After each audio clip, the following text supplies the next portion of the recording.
Today we are looking at making our own super granulating paints. Um, I have taken and looked at all the major brands and their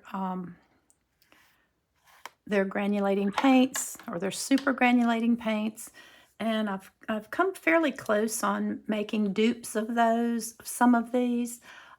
This is Galaxy Pink by Sminke, or at least it's a imitation of Galaxy Pink.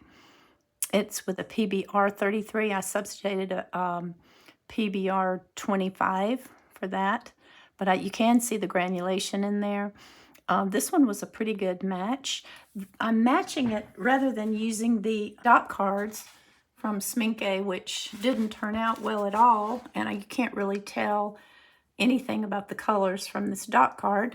So I'm using an app called Smarty Paints, I think. But it's a wonderful app, and you can look at all different brands. It shows you, this is Roman Smalts.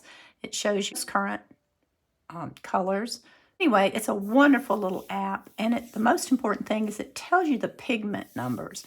So if you look at this one, for example, called Misty Morning, it tells you that you can make that with a PG50, which is a cobalt teal, and a PV19, and I used quinacridone rose.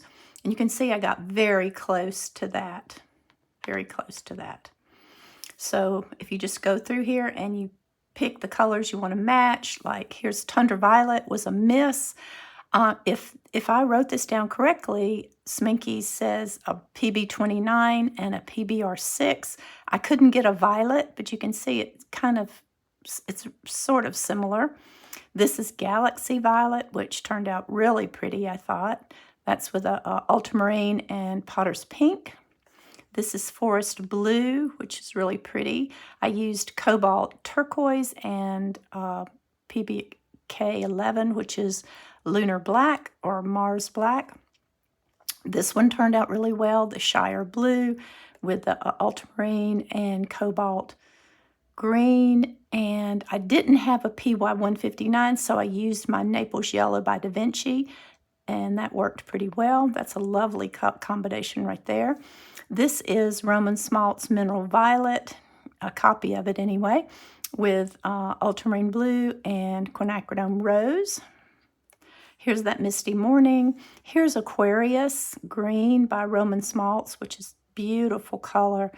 And I got fairly close to it with the ultramarine and that PBR25, which is Mazalone yellow, brown, which I'm probably not saying correctly, and with Nickel Azo is the PY150.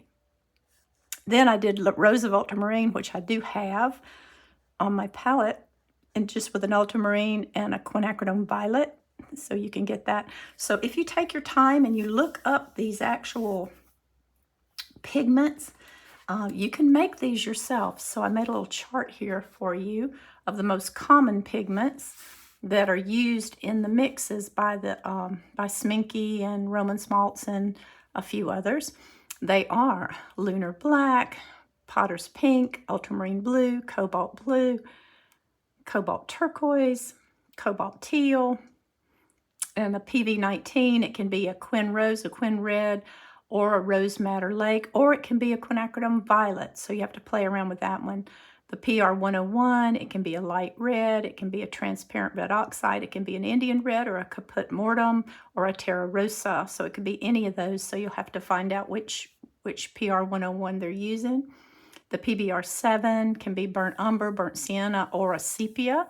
The PBR6 it's called Mars Brown, or it could be a raw umber. The PBR33 is the only one that I think Sminky's the only one that I've seen use that, and it's called Mahogany Brown. This is actually that PB that I've been using in place of the Mahogany Brown. It's a PBR 25, I believe, the Imidazolone Brown. The PV159, I use the Naples Yellow. I use this one in place of it. Here's the Cobalt Violet. I don't have the PV62, so I use the Da Vinci's Cobalt Violet Deep. This is Ultramarine Violet, PV16, Cobalt Green, PG26, Cadmium Red Deep or Cadmium Red, PR108. I don't use Cadmium Red, but I had an old one of that. Viridian, PG18, and the Naples Yellow. So if you made a palette of these pigments, you could pretty much mix any of the granulating colors, or you could get very close to it. So I hope you found this helpful.